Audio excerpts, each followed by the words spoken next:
Iniwanan kami ng Diyos, kung may Diyos man, iniwanan kami, pinabayaan kami. Walang tumingin sa amin, wala man lang yumakap. Natagpuan ko ang aking kapatid na nakakatandang babae na nagsisisigaw at pinupunit niya yung litrato ni Jesus. Ang sabi niya, I hate you, I hate you, I hate you. Galit din kami sa kanya. Puot ang nabuo sa puso ni Hermie nang sila ay maulila. Maging ang kanyang pangarap ay nasira rin. Ang nanay ko ay isang teacher. They're always looking very smart and authoritative.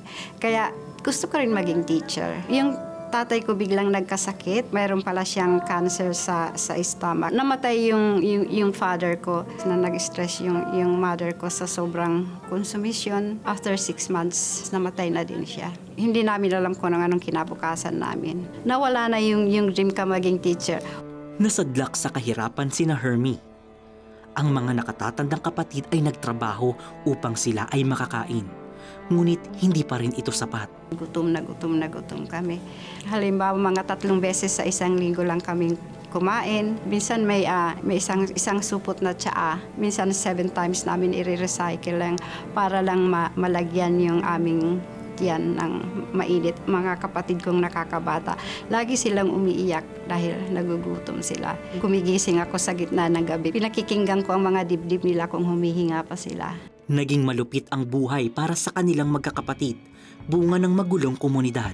Nang nakakabata akong kapatid ay nung 5 years old lang siya, ni-rape siya ng isang tao doon sa lugar na yon. Mabigat talaga ang puso nga. Ang sabi ko nga, parang walang halaga na yung buhay sa sitwasyon namin na naulila, mga sakitin, walang pag-asa.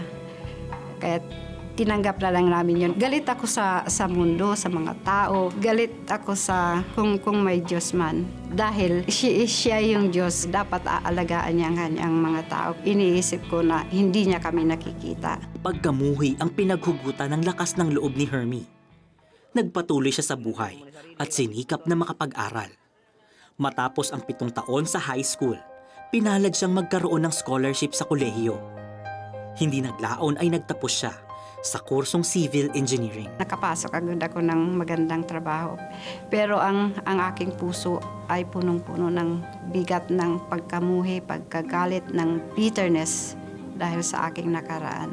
Yung aking pagtatrabaho ay para marating yung mga material na bagay para umasenso sa buhay. For success siya dahil sa aking kakulangan nung bata pa ako. Gayunpaman, sa pamamagitan ng kanyang trabaho ay natulungan niya ang kanyang mga kapatid na makapag-aral.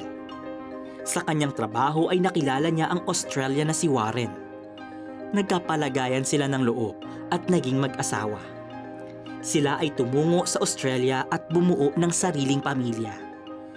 Ipinagpatuloy pa rin niya ang kanyang propesyon bilang engineer. Doon naman ibang problema ang naranasan ko dahil ayokong i-give up yung career ko. I'm raising young children and then I'm chasing my career. Parang hindi enough talaga yung pera kasi gusto ko ring magtumulong dito sa mga kapatid ko sa Pilipinas. Tapos yung mga bata laging nagkakasakit, nag-uumpisa kaming mag-away, like kaming may problema. Pagod na pagod ako. Sa gitna ng kanyang suliranin, isang kaibigan ang nag-imbita sa kanilang mag-asawa sa isang simbahan. Sa pamamagitan noon ay nakakilala si Warren sa Panginoong Jesus. Naobserbahan ko na may bunting pagbabago yung aming buhay. Hindi na kami masyadong nag-aaway. May patience na kaming dalawa sa isa't isa. Pero at that time, dark pa rin yung puso ko. Meron sigurong something na wala. Kalaunan, naging parte si Hermie ng isang mission trip pabalik sa Pilipinas. Sa kanyang pagbabalik sa bansa, isang pangyayari ang hindi niya inasahan. At habang nag-crusade kami, nakita ko ang isang tao, isa sa mga nagsamantala sa aking kapatid. Bigla na naman lumabas lahat ng galit ng pagkamuhi ko, ng bitterness. Pero merong bumulong sa akin. Ang sabi sa akin, ito ay ang season ng iyong forgiveness. Nakalaya mula sa lahat ng puot si Hermie. Puot sa mga tao at maging sa Panginoon. Sa puntong iyon ay pinatawad niya ang taong nakasakit sa kanyang pamilya. Magmula noon, binago ng Diyos ang pananaw ni Hermie, maging ang kanyang buhay. Pagpapala na makapagtapos ng pag-aaral ang kanyang mga kapatid. Ang pangarap niyang maging guro ay tinupad ng ilan sa kanyang mga kapatid. Ang iba naman ay tagapagturo ng salita ng Diyos bilang pastor.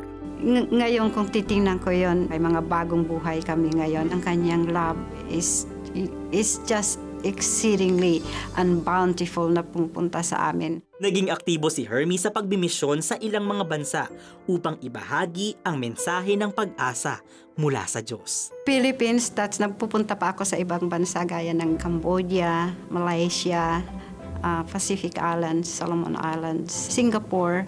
Lubos na pinagpala si Hermie at Warren sa Australia.